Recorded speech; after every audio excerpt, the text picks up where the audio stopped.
Na lehibe indray no mangiky ny tokantranonao amin'izao misotro ny tompo lehibe dia lehibentsika satria mbola miren'ny tompo tombonandry pahaveloma ankatratrao andran'izao. Mialoha amin'ny risotsika amin'ny sakafom-panana amin'ny fampaherezana amin'ny hafatry ny tompo dia ndetsika iara ivavaka. Genèse any an-danitra tsara indrindra mbola velom-pisorana anao tsy efa mbola nomeno tombonandry pahavelomana ka anisan'ny velan-tsapo amin'ireny.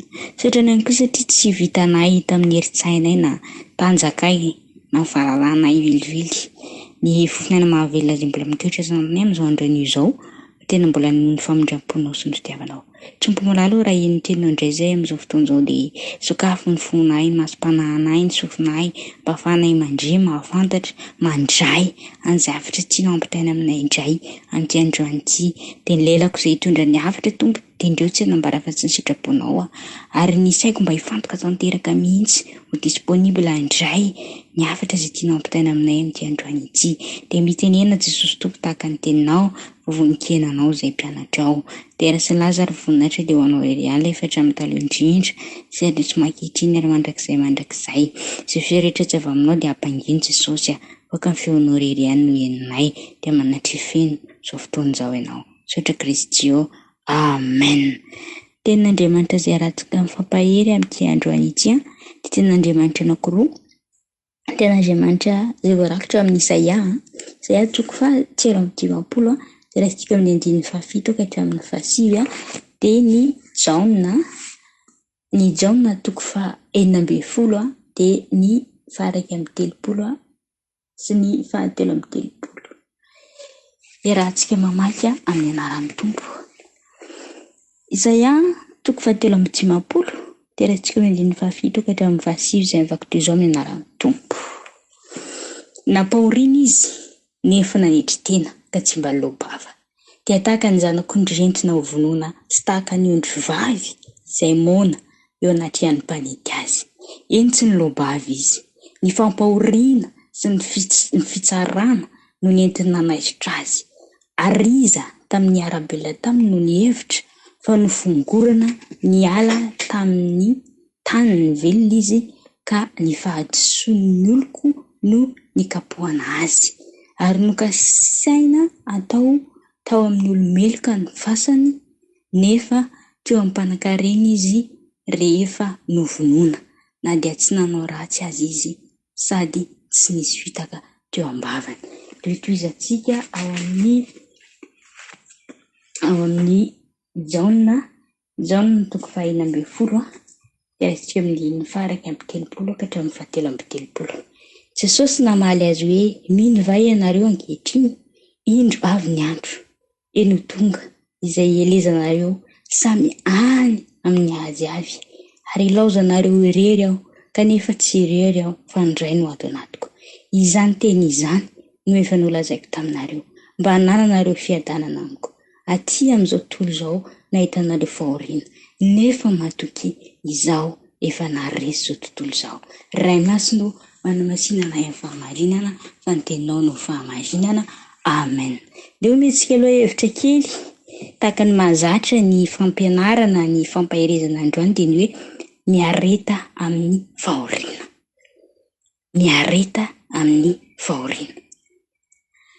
Raha anjamitranga amin'izao fotoan'izao dia tena hoe fahoriana manerana izao tontolo izao amin'izao fotoan'izao.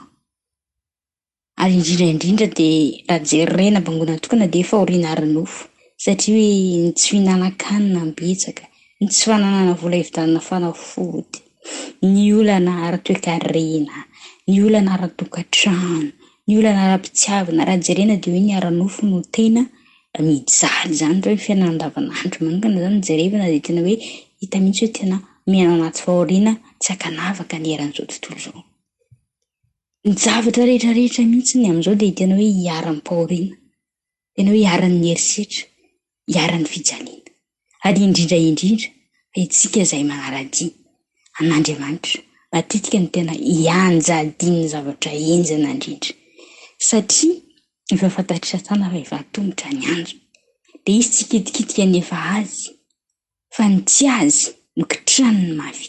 Ka izay no mahatonga an'ilay tenin'Andriamanitra voarakitra ny amin'ny Matthieu 4:20 any hoe any am-parany ihany izy dia hangatsiaka ny fitiavany maro ary maro no hiemotra satria mihamafy loatra le adi-tsaina adi-po dia lasa tsy maharitra intsony kanefa zay maharitra tsy amin'ny farany ihany no vonjeny tsy maintsy mandalo amin'izany fahoriana sy fijalizantsika ary izany anisan'ny fambara anankiray mialohan'ny evin'i Kristy hoe raha tsy tonga aloha izany zavatra rehetrarehetra izany tsy ho avy ny farany.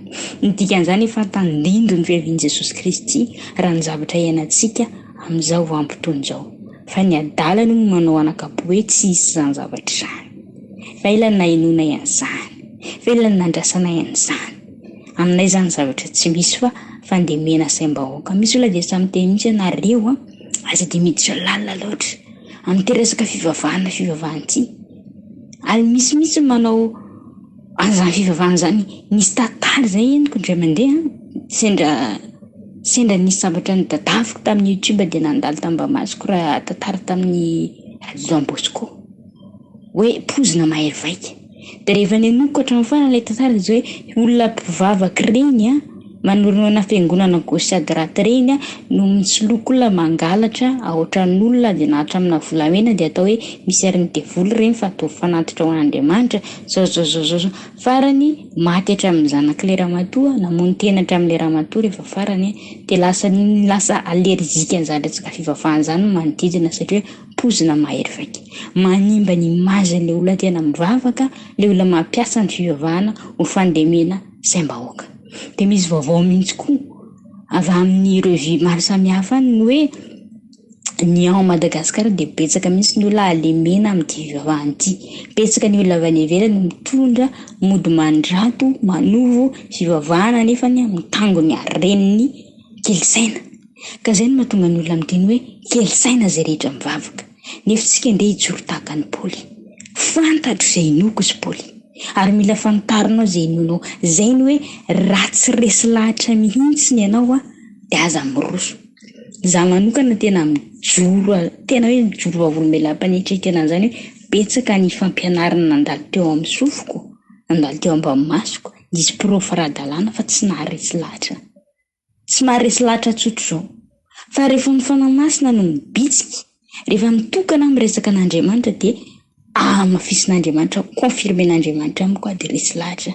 Fa misy ny olona mahay mandangolango, mahay mampiresaka, ampiasaina io tenin'Andriamanitra io, ampiasaina ny Baiboly fa kosa ao ambadik'izay filana zavatra hafa mihitsy, fandrebirebena sy fandemena saim-bahoaka. Dia izay mahatonga ny olona hoe lasa mpivavaka rehetrarehetra no ambaniana sy aratsiana fa lazaina fa misy loky, lazaina fa mpivavaka masirasira, lazaina fa mpiatsara velatsy. Ny dikan'izany amin'izao andro faran'izao dia tena indriana mafy sy ampahoriana mafy, aratsiana mafy ny zanak'Andriamanitra.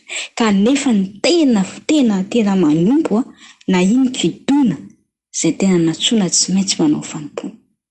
Izany hoe tsy mampihimotra sy ianao mihitsy ny fandrambirambindra soa sy rabe, ny fanambanambanindra koto sy rasoa.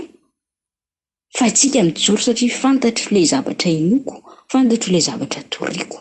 Ary tsy ndray akory ny nanao ny ataony dia ny rehetrarehetra dia omelohana daholo. Mijorohatra amin'ny farany. Tsy nataoko izany hifanendry amin'ny mpivavaka samy mpivavaka, fa ianao mijoro amin'izay inonao sy izay anananao. Ny areta amin'ny fahoriana. Raha amin'ny fiainana amazanak'olombelona antsika, indrindra amazanak'Andriamanitra antsika, dia tsy maintsy aretantsika amin'ny fahoriana. Satria manara-dia ny Kristy isika. Lalana nalovan'i Jesosy Kristy izany niara ny fahoriana izany. Nienjika indrena tamin'ny zavatra tsy nataony. Izay ilay nivakintsika tamin'ny Isaia 3:3 teo hoe entina tahaka ny omby vavy, tahaka ny ondry vavy, mona, ovonona. Tsy izany hoe tahaka ny olona tsy nampahoriana izy ozy dia efa naniry tena ka tsy nilobava dia tahaka ny zanak'ondry entina ovonona sy tahaka ny ondry vavy izay mona eo anatrehan'ny mpanety azy. Izany hoe tsy nilobava. Betsaka ny zavatra iainantsika amin'izao fotoana izao, indrindra ny kitran'ny satana mafy tsika, indrindra manodidina antsika amin'izao. Asianao raha mahatsapa an'izany fa manodidina anao aloha no tena hitanao hoe soa fahavalo, soa klem voalohany mamely anao eo amin'ny manodidina anao. Tsy misy raha ampiasana ianao dia miara-miasa aminao, mpampiasa anao, ao an-tranonao dia mipiraita-po aminao, manambadinao dia mivadinao, mananjanaka ianao zanakao. Tena hoe tsy lavitra, raha vao ohatra mihitsy ka tsy hoe miara-manompo amin'ny tompo ny olona amiray trano dia tsy maintsy misy ray foana okitrany Satana. Tadidio 12 mpianatry Jesosy teo Petera, teo Jodasy. Izany hoe tsy ilaozany izay tsisy hamadika foana eo, fa ianao mila mijoro hatramin'ny farany dia mila manana décision ferme tsara mihitsy, ary tsy mila mankahala amin'ny manodidina koa fa ilay devoly izay miditra ao anatin'ireny olona ireny. Izay mahatonga hoe mila hoentina mibavaka mafy ireny olona ireny, satria tsy ny olona ny adversaire antsika fa ilay fanahy ratsy mitoetra tafiditra ao anatin'ireny olona ireny no mampanaonao foana amin'ireny olona ireny. Dia ilay fanahy ratsy ao anatiny no hankala itsika. Zao faoriana hitantsika izao dia raha antsika kristianina aloha dia tena efa diantsika tsy mahataitra izao ary tsy mahagaga. Mangataka hery amin'i Jesosy tsika hijoro hatramin'ny farany. Satria ilay teny vakintsika teo dia efa nanambaran'izay mihitsy ety amin'izao tontolo izao nahitana rehefa faoriana nefa. Atrika izaho efa naresy izao tontolo izao. Izany hoe inona ady hatrehako, inona ady hatrehanao miareta amin'ny fahoriana fa misy valy lehibe ao ambadik'izay. Misy zavatra tsara lavitra homanin'Andriamanitra ao anao raha toka maharitra amin'ny fahoriana ianao. Jereo anie Josefy namidy an-dralahy. Andevo dia avy indray nalefa tany amin'ny Farao, mbola andevo Farao tao ihany nandritra 4 taona, nandritra 20 taona mahery no andevo an'i Josefy. Kanefa dia izao niaritra tamin'ny fahoriana Josefy ambanina atonga azy amin'ilay tanjona izay tian'Andriamanitra amisahana azy, dia lasa prime ministre nanapaka ny Egypte ray manontolo izy, satria izy tao anatin'izay fahoriana izay tsy nanome tsiny ny rahalahy, tsy nitana rancœur ny rahalahy, tsy nanome tsiny an'Andriamanitra, tsy nanome tsiny amin'ny vadiny Potifara, tsy nanome tsiny amin'ny Potifara, tsy nanonjona ny Farao, tsy nihinana taony fa tena niaretany ny fahoriana. Dia tao anatin'izay fahoriana izay nisy persévérance atao, nisy fanantenana foana atao. Izay no nahatonga azy nanome ny anarany zanany hoe Manase, satria hoe dikany hoe Manase dia izao hoe efa nadinoko ny zavatra rehetrarehetra. Tena hoe nanana an'izay toe-tsain'izay mihitsy Josefy hoe na inona mitranga amin'ny fiainako raha mbola velona koa dia fantatro fa mbola mijery Andriamanitra, raha mbola velona koa dia fantatro fa tsy hamela hery Andriamanitra. Ninona fahoriana menjady aminao amin'izao fotoana izao? Totriny tsy misy fitsarana izany, fa totriny hoe mitsahatra kely androany dia hafa indray misy ora pitso, dia tsahatra kely indray dia misy hafa indray misy ora afaka pitso. Reraka ambony ihany ianao, valaka hatranetrany ianao, miareta amin'ny fahoriana. Izay ilay hoe tahaka ny ondry vavy izay mona eo an-tanàm-panety azy. Izany hoe tsy napato moadify, tena tsy zavatra azonao atao mihitsy afa-tsy ny hoe Jesosy. Maty ao anao, velona ao anao, miara-dalana aminao. Izay rehetra ataoko dia ataoko voninahitra ao. Ka na inona ataon'ny olona, na inona ataon'ny olona, na inona fanenjehana, na inona kapoka, ianao nefa niaritra an'izany. Nefa ianao kosa nanome toko fa efa naresy an'izany zavatra rehetra izany. Dikan'izany amoaka anay hampandresy anay koa ao anatin'izao zavatra atrehana izao. Ka izay no tiako hampaherezana anao androany, miareta amin'ny fahoriana. Tsy fantatra hoe inona ny fahoriana hiaretanao amin'izao fotoana izao. Aretina mamevay tsy mety sitrana ve? Fijalijaliana arak'asa ve? Fahoriana amin'ny fahasahiranana ve? Ditrana ankizy ve? Inona tena fahoriana tena hiaretanao dijam-bady ve? Inona zavatra tena hiaretanao tena tsapanao hoe marary anao mampaingifiry anao? Aza atao sakana izany hijanonana, miroso hatrany fa alitetezana ireny hiampitana. Asa ianao raha efa nahita an'ilay horonan-tsary kely misy olona be da be mitondra azy fijaliana, dia misy olona anankiray isak'indray minitra kely izy dia miandrandralanta dia miteny hoe Andriamanitra tapaho fa mavesatra loatra, dia maka antsy izy dia tapahany dia mandeha izy. Avy eo izy tonga voalohany tany amin'ilay lalana izay tokony ho alefa saingy fo kely ny azo fijaliana.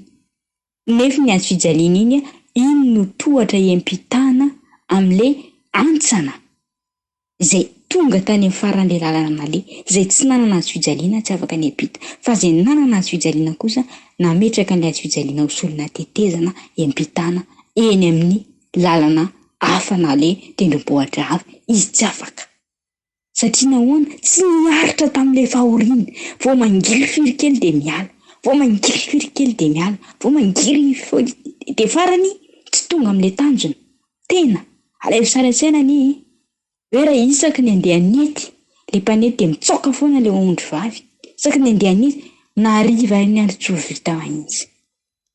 Dia izay mahatonga an'Andriamanitra indraindray mamely antsika par force, mamey antsika par force satria tsy tonga amin'ilay tanjona tiany ho tsatsarina mihitsy izy. Namoa natonga zanak'Israely very tany amin'ny dezera, vitsy ny tafiditra tany amin'ny tany Kanana, noho izay ilay fiminonana tsy fiaretana an'ilay fahoriana izay. Nefa dia tena hoe izay no takian'Andriamanitra, ary ny antony mahatonga an'Andriamanitra mandefa fitsapana sy fizaham-toetra ho antsika amin'izao vanim-potoana izao dia satria tsy tian'Andriamanitra hisy fiminonana fikomina intsony ao an-danitra ao rehefa ho avy ny fotoana hanomezana antsika lanitra vaovao sy tany vaovao. Fa tena tian'Andriamanitra hoe hiaina am-pilaminana isika. Ka izay mahatonga an'Andriamanitra tsy maintsy manome fitsapana sy fizaham-toetra ao antsika manoloana ny ady izay atrehantsika tsirairay aby. Ka noho izany tsy hampahery anao androany, aza kivy, aza manaritsoky, fa ereto izay anjara fahoriana mety sy hainanao amin'izao fotoana izao. Andriamanitra mandinika ny vosony fo, Andriamanitra lavitra sy ny akaiky, io Andriamanitra ivavako sy ivavahanao io, hitany tsara io zavatra hiaretanao ao io, na any amin'ny toeram-piasana, any amin'ny toeram-pianarana, aiza toerana misy anao misy zavatra hiaretanao ao, misy zavatra tena mampikiraky anao indraindray, tena nipigan ianao indraindray, hitan'Andriamanitra io. Fa hozy izy hoe miareta, fa lalana anankiray hanandratana anao amin'ny farany. Ka noho izany mampahery anao amin'ny anaran'ny Tompo, meteza tahaka an'i Jesosy. Tsy ny lobavy Jesosy izy, fa nanitry tena, mahaiza manitry tena manomboka izao. Tsy voatery lobavy ianao justifie hoe kazange marina, tsy rariny kosa izany sao dia mba tsy tokony izao, fa meteza mihitsy ianao nitry tena tahaka an'i Jesosy Kristy. Izy no modely tsara indrindra, izy no arahantsika, dia izy koa no tahafintsika na amin'ny toetra, na amin'ny fomba fievitra, na amin'ny fihetsika. Ka dia mampahery anao indrindra amin'ny anaran'i Jesosy fa tsy ho mandrakizay io fahoriana izay atrehanao io, fa misy fetrany ny zavatra rehetra, banana faharetana, hiarety ny fahoriana, fa hitanao fa hanandratra anao io amin'ny andro iray. Voninahitra ao an'Andriamanitra rehetra ihany, fa mifampahirizana kosa dia ho amiko sy aminao. Jesosy Kristy io, ianao nefa niteny fa ianao nefa naharesy an'izao tontolo izao, ary ianao tsy mba lobavy ho fananetry tena. Jesosy, ianao ihany nijerenay dia ianao nitafinay, ampahery izay manoloana izay ady atrehanay. Mafy dia mafy tokoa indraindray nefa ho aiza moa izay, ianao ihany no andrandranay. Ka dia miaraha aminay makivaky an'izany ady atrehanay izany ianao Jesosy. Aza filanao andeha irery izay fa tantany mandraika ariva, fa milanao izay amin'ny ady sarotra izay atrehanay. Raha mitady ravoravo tanana izay dia ampahery izy, raha mitady ketraketraka izay dia ampahery izy, fa aok'izay ho tahaka anao hiaritra amin'ny fahoriana ka handresy amin'ny ora farany. Dia mahatoky mananao izay Jesosy, ampitombo ny finoanay, ampahery izy izahay, mery sy tanjaka mandrakariva izay, ary ny anjelinao mpitobana alin'alikisa ampahery anay mandrakariva. Ny herin'ny fanamasinao aoka hitoetra ao anatinay hatranetrany, mba aizanay mankatoa sy manaiky an'izay zavatra mitrangy amin'ny fiainanay. Misy nitera sy Lazara ny voninahitra Jesosy dia ho anao irery ihany, ny voninahitra dia homenay anao irery ihany, misaotra ny tera. Sy ny avy ny amin'ny anaran'ny Tompo ny Tompo sy mpanjaka ny mpanjaka, izany vavaka izany. Saotra Jesosy malahelo. Amen. Mahery izy indrindra tompoko. Tsy anao Jesosy.